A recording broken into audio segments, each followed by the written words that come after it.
Kembali tim Jimat punya cerita dengan judul Demit Juru Kunci Alas Sing Gegirisi.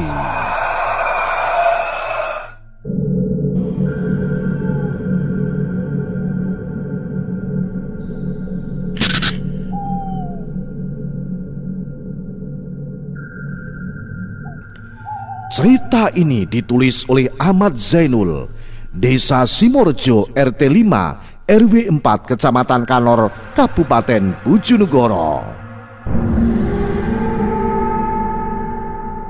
Kedadian iki aku alami pas tahun 2014. Nalika aku isih kuliah ning salah sijine kampus ing Kutha Pahlawan, Surabaya.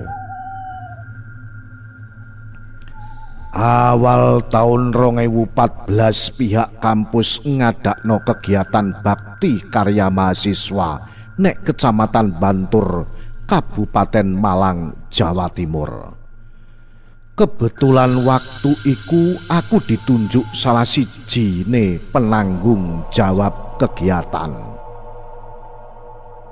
Ngapunten Mas Zen jadi ikut rombongan bis atau sepeda motoran? Takoke adik angkatan sing jenenge Arif. Enggak Dek, aku berangkat besok nyusul sekalian karo Mas Heru. Amarga aku isik ana tugas saka tempat kerjaku.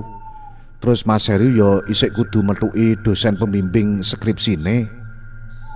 Jawabku mangkono.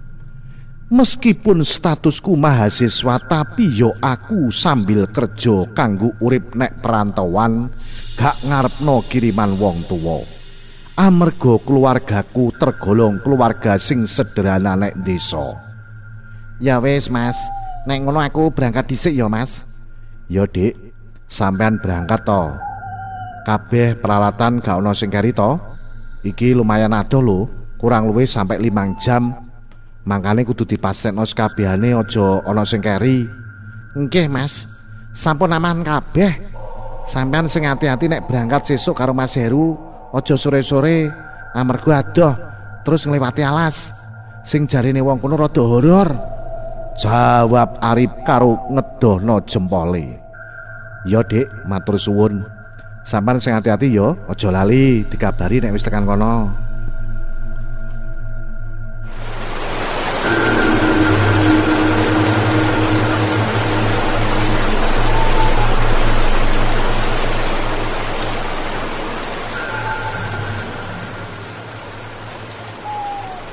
Sesoke sekitar jam 3:30 sore, aku wis siap berangkat.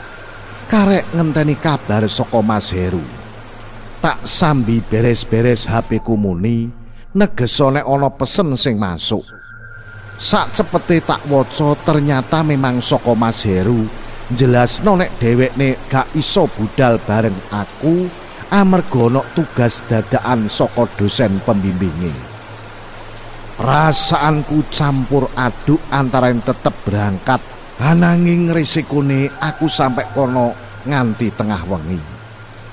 Udan terus dhewean meneh.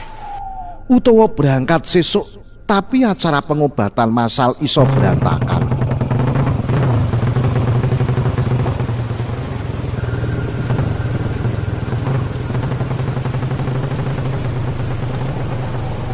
Tekadku wis bulat.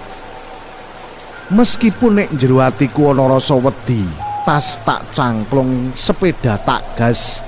Jam 4 sore aku berangkat saka Surabaya numpak sepeda motor Suprapit lawas. Jam 8 bengi aku wis tekan perbatasan Alas Bantur. Nek pinggir alas ana salah sijining warung sing isih buka. Walaupun nek dipikir rada aneh, mosok nek pinggir kene kok ya sik ana warung, padahal adoh lor adoh kidul. Aku leren sak perlu ngasuh utawa istirahat amarga awakku wis krasa adem sebab kudanan mulai Sidoarjo mau. Sugeng dalu Bu, warungipun napa tasik buka? Kula badhe tumbas wedang jahe. Takokku karo ibu-ibu separuh tuwa sing jaga warung. Ibu ki mau meneng wae karo isih menakno lampu ublik ana ing pojokan warung. Warunge setengah papan setengah anyaman pring rodok miring, terus nek pojokan lawang ana ukirane kaya jaman kerajaan. Uluku mengkara kabeh pas ndelok ukiran iku. Gang sediluk wedang jahe sing tak pesen wis dadi. Karo wajah sing datar ibu warung takok marang aku, suarane aneh rodok bindeng terus abot. Arep ndi awakmu le? Bengi-bengi kok tekan kene? Kula badhe teng Bantur, Bu. Wonten acara pengobatan massal binjing teng mriko. Jawabku karo nyeruput wedang jahe. Ya wis sing ati-ati nek liwat alas. Amarga nek kono ya nggone bangsa lelembut lho. Nggih, Bu, matur nuwun. Jawabku sekalian bayar. Sepedaku tak gas meneh. Lagi jarak 10 meter aku nyoba nengok mengguri.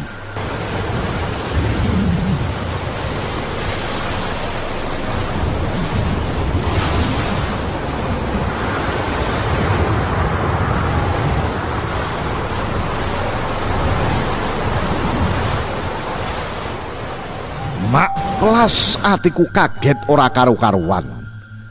Warung sing tak nggoni ngombe wedang jahe mau gak ana, kari gubuk sing pinggire akeh alang-alange. Karo rodok gak percaya aku terus nolakuku. Udan isih grimis, saiki aku wis mlebu alas. Kahanane saya tentrem, sepi banget. Amung swara kewan wengi kaya jangkrik lan manuk, kokok beluk ditambah angin sing nambahi kahanan sansaya merinding.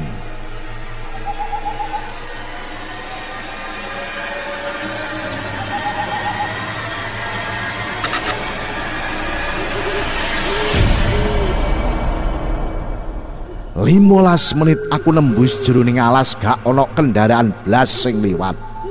Saka ngarep ana kaya lampu montor sing nyentrong.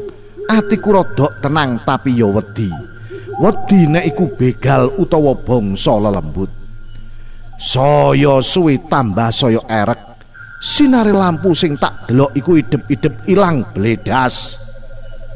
Batinku sinar mau nok ndi? Cahaya apa sejatine? Terus dalan iki perasaan wis tak liwati tapi kok mumet metu kene meneh. Idep-idep ana kucing ireng liwat nyebrang ngarep sepedaku.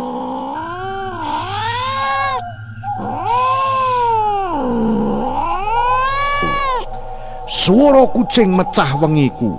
Sepeda motor spontan aku rim ngaget. Kucing mau ukurane gede banget, kurang luwih sak podo cempe. Mripate abang beranang madhep mloroki aku kaya arep nyakar awakku. Ya Allah Gusti, iki kewan kucing kok sakmene gedene. Batinku. Ngapunten nggih Mbah, kula izin liwat. Omongku karo rada ogel. Sepeda tak gas tapi melakune tambah suwi tambah alon gak iso banter. Tak awasi teko sepion kucing mau ilang ora ngerti parake ning ndi. Mak jleb idep-idep lampu sepeda motorku mati blas. Dalan rasane peteng dedet, tapi sinare cahaya rembulan tipis-tipis nembus wit-witan. Gak suwe krungu wit rubuh, kesentrong sinare rembulan aku ngerti ana makhluk gedhe kaya orang hutan. Ulune ireng budeng, mripate abang mencolot-colot nek wit-witan sebelah kananku. Ngetutno mlakune sepedaku. Awakku ogel, jantungku rasane leren. Keringetku sak jagung-jagung. Arep nangis tapi gak iso. Arep bengok tapi gak iso dibuka lambiku. Hatiku muk iso nelongso karo ndonga sak isone. Apa iki sing jenenge gendruwo? Bangsa lelembut sing jarine seneng beda menungso. Durung mari anggonku wedi nek sebelah kiwaku ana swara wong wedok nangis.